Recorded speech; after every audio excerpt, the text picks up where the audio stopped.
여보세요. 여보세요? 안녕하세요. 반갑습니다. 예, 안녕하세요. 네, 예. 시청자님 오늘 어떤 부동산 이야기 나눠볼까요?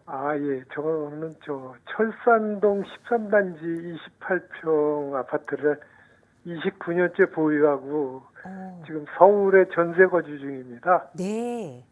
예, 요즘 전세금도 불안정한 상황이고 또 건축비 논란 등 분담금이 얼마나 들지도 모르는 상황에서 이제 불확실하게 재건축을 기다리면서 가져가는 게 보유하다가 맞을지. 입주할지 아, 아니면은 그냥 매도 후에 그냥 네. 노후 자금 있는 거 털어갖고서 그냥 좀 서울에 조금 그래도 신축에 준하는 아파트로 아, 이사를 해야 되는 건지 아, 고민 중인데요. 또한 네.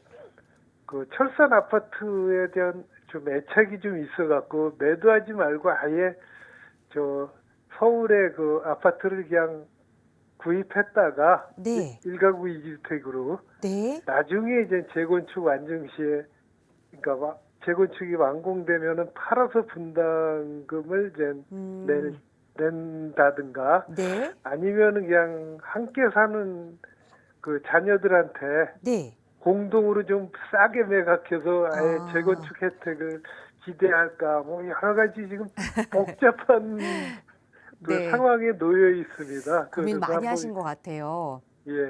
네. 어쨌든 지금 보유하고 계시는 이 광명 철산주공 13단지 아파트 한 채 때문에 지금 고민이 깊어지신 건데 그렇죠. 오랫동안 보유를 하셨는데 그러니까 이걸 쭉 가져가느냐 그래서 자녀와 함께 좀 명의를 바꾸면서 끝까지 가져가느냐 아니면 좀 여러 가지 재건축 이슈들이 있으니까 이걸 매도하고 지금이라도 서울의 신축 아파트를 좀 매수를 하느냐 어쨌든 어느 게 좀 더 돈을 벌 수 있는 방향인지 전문가의 의견으로 살펴볼게요. 소장님과 인사 나눠보세요. 예, 감사합니다. 안녕하세요.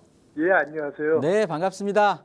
예, 반갑습니다. 네, 이거 꽤 오래 보유하신 것 같은데요. 철산 주공 예. 13단지를. 예, 예. 몇 년 보유하셨다고요?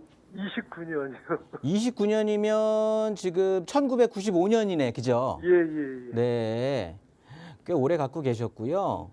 예. 얘를 이제 당연히 이제 뭐 재건축 기대심 때문에 더 보유를 해야 될지 아니면 또 뭐 갈아타기 뭐 여러 가지 고민을 하시는 것 같은데 예, 예. 일단 뭐 이쪽에 지구단위 계획 수립 확정 고시된 거는 아시잖아요. 예, 뭐 그렇다고. 예, 지난달 18일 날 이제 고시가 됐는데 그게 무슨 소리냐? 뭐 이쪽에 이제 12단지, 13단지 다 합쳐가지고 정비 사업할 때 이제 특별 계획 구역으로 해갖고 통합으로 정비할 거거든요. 예. 그게 이제 확정이 된 건데 우리가 정비 사업으로 따지게 된다라고 하면 정비 기본 계획이 수립된 단계인 거예요. 예. 그게 이제 안전진단 그 전의 상황인 거예요. 그러니까 어떻게 안전 보면은 그냥 진단은- 극초기야. 이제 재건축 그러니까 정비 사업 딱 발 올린 거예요. 이제 시작이야. 스타트 라인 상황에 쓴 거거든요. 예. 그러면 급하게 마음을 뭐 요즘 뭐 모아타운이다 신통기획이다 막 이렇게 얘기들을 하는데 일단은 그냥 일반 재건축이라고 생각을 하시면 되는 거고요. 예. 적어도 적어도 10년 이상은 걸리실 거예요. 예. 상당히 시간이 오래 소요될 일인 거고 일단 뭐 다행히 제대로 그 13단지가 제대로 된 올바른 길을 걷고 큰 무리 없이 진행이 된다라고 하면 당연히 광명 대장이야, 대장. 예. 뭐 미래는 뭐 말 그대로 뭐 빛광의 밝을명 뭐 하여튼 뭐 진짜 이름처럼 도시 이름처럼 굉장히 이제 거기에서 대장 역할을 할 거는 분명한데 예. 혹시 이 철산 주공 13단지를 매도한다라고 하면 예. 갈아타실 아파트는 혹시 염두에 두신 곳이 있으세요? 매도한다면은 이제 신풍역 쪽에 뭐 레이니안 신길뉴타운. 예, 신길뉴타운. 네. 그거를 생각하고 있고요. 네. 그다음에 매도하지 않고 그냥 뭐 일단 갖고 있다면은 이제 자금 사정에 맞춰서 그 서울 봉천역의 그 서울대 이편한 세상을 생각하고 있어요. 네. 제 판단에는 예. 봉천동의 이편한 세상보다는 신길 뉴타운이 나을 것 같고요. 예. 그러니까 저 이편한 세상은 나중에 팔아서 지금 광명으로 다시 올라고 그 안 팔고 네. 광명은 팔지를 않고 이제 네. 일단 한번 볼게요. 예예 우리가 그냥 지금 현실적으로 한번 보시게 된다라고 하면 예. 당연히 내재된 가치는 철산주공 13단지 각 보유하신 기간도 오래되시다 보니까 정도 들 만큼 들으셨을 거고 예. 그러면서 이제 재건축에 대한 기대심도 한없이 커지셨을 상황인데 예. 이제 현실적으로 보신다고 하면 지금 대외 경제 그 대외적인 여건이 지금 상당히 불안정하잖아요. 예, 그렇죠. 예, 그러다 보니까 말 그대로 그냥 높을 꽃자 하나 옆에 붙으면서 유가 높지요, 환율 높지요. 그러다 보니까 당연히 물가도 높게 형성이 되는 거고요. 이러다 보니까 얘네들 잡으려고 금리까지 또한 이 고금리로 계속해서 유지가 되는 상황인데 그렇게 된다라고 하면 금리가 쉽게 떨어지질 못할 상황이라고 하면 당연히 매수세가 많이 저하가 될 수밖에 없는 상황인 거고요. 예. 물가가 자체가 높이 유지가 된다라고 하는 건 지금 시청자님께서 걱정하시는 추가 분담금에 대한 부담으로 나중에 또 다가올 거란 말이에요. 그렇죠. 예. 그러면 지금 목소리 약간 들어보면 어느 정도 이제 나이대는 있으신 것 같은데 그렇죠. 언제까지 이거를 계속 붙들고 있는 게 좋을지는 한번 지켜봐야 되는데 일단 지금쯤이면 시청자님 한번 단순하게 생각하실 필요도 있어요.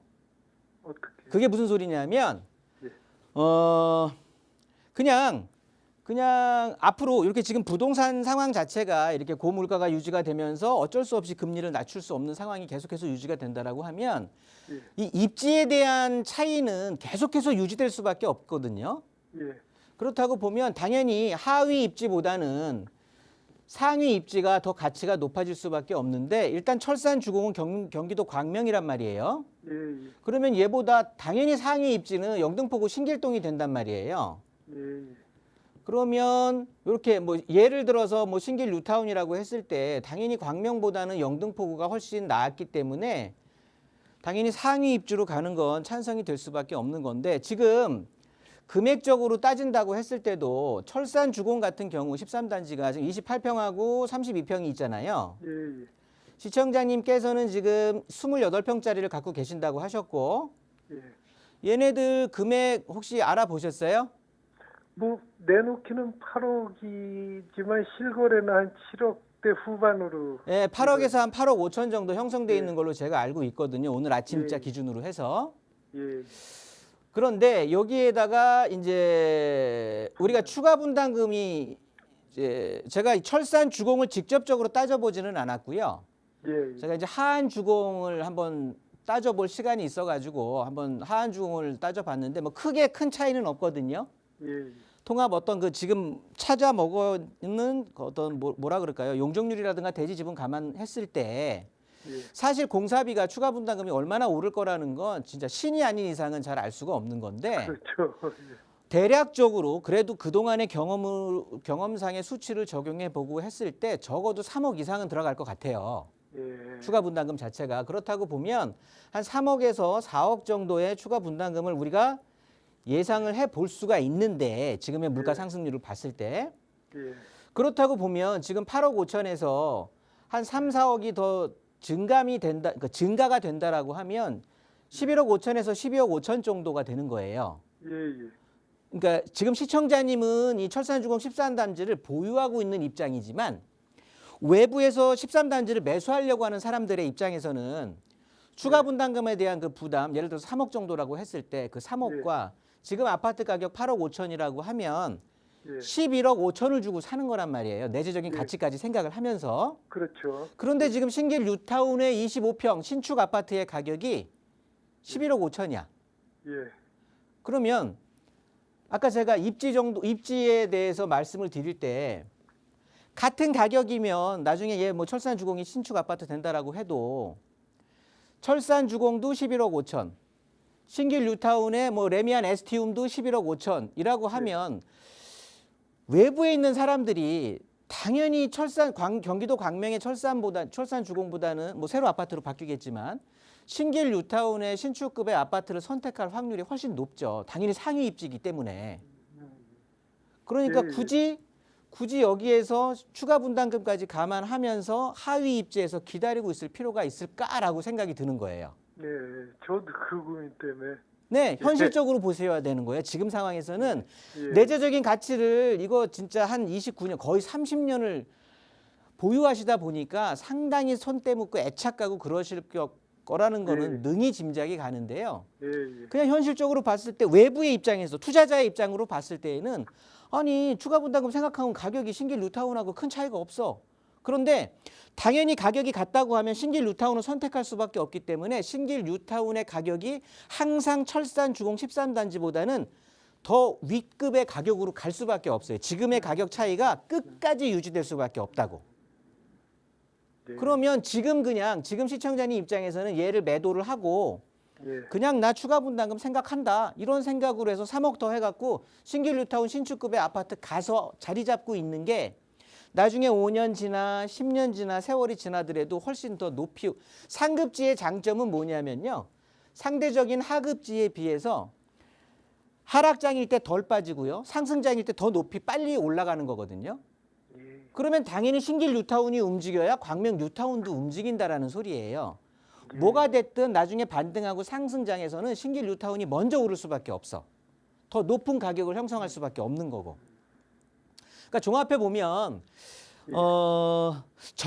저는 사실은 이거 추가 분담금까지 물론 철산 주공 13단지가 뭐 안 좋다 이런 소리가 아니에요, 절대. 예, 예. 상급지하고 비교를 했을 때 굳이 얘 추가 분담금 하면서까지 지금 내가 기회에 추가 분담금 정도의 부담만을 진다고 하면 얘보다 훨씬 상위 입지에 있는 신축급의 아파트에 가갖고 뭐 재건축 이런 것들도 필요 없이 그냥 끝까지 더 가져가고 안정적인 가격의 흐름을 더 만끽할 수가 있을 텐데 예. 나중에 이 일이 제대로 진행이 될지 또 전쟁이 또 뭐 사람 일 모르는 거니까. 예, 예. 그리고 한번 올라온 물가가 잡히기가 쉽지 않거든요. 그리고 예. 공사비 자체가 한번 올라왔다라고 하는 건 예. 그게 다시 또 경기가 좋아진다고 낮아지고 그러기가 경험해 보셨잖아요. 인생이 답을 예, 예. 얘기해 주잖아요. 예. 상당히 다시 과거로 돌아가기는 쉽지 않습니다. 한번 올라온 물가가 예를 들어 짜장면 가격이 4,000원 됐다가 다시 경기 좋아진다고 2,800원 되고 그러는 거 아닌 것처럼 그렇다고 보면 저는 지금쯤이면 한번 추가 분담금에 대한 부담 생각해서 그냥 상위 입지 가서 그거를 뭐 증여해 주실 수가 있다면 오히려 좀 그런 쪽으로 옮기는 방향으로 고민을 지금까지는 얘를 보유하는 고민을 했다고 한다면 예, 예. 이제는 상위 입지로 갈아타는 고민을 사실은 한 3대 7 정도로 갈아타기 고민을 더 하셔야 될 것 같아요. 예, 그러면은 저기 네. 갈아타는데 그래도 아까우니까 이제 자녀들한테 네네. 이제 그 공동을 같이 살거든요. 근데 이제 공동 명의로 좀 싸게 자녀들한테 매각하는 거는 좋은 방법이 아닐까요? 전 오히려 기회를 보면서요. 예, 그냥 꼭 광명에만 안주하지 마시고 서울 예. 순환선 내부 쪽으로 들어오셔갖고 다른 아파트를 보는 것도 방법일 것 같아요. 아, 예, 예. 사실 지금 거래량이 어느 정도 회복됐다고는 하지만 제가 봤을 땐 더 거래량이 회복해야 사실은 부동산이 정상화되는 거라고 판단이 되거든요. 금액이 아파트 가격이 조금은 더 제 개인적인 생각으로는 조금 더 조정이 될 것 같아요. 밑으로요? 그러니까 네, 네. 떨어진다고요? 네네. 아, 예. 그러니까 상황 좀 보셔가지고 갈아타기 고민을 하시는 게 좋을 것 같아요. 증여를 예. 하더라도 철산 주공에 너무 매달리지 마세요. 예, 예. 네, 참고하시기 예. 바라겠습니다. 예, 감사합니다. 예.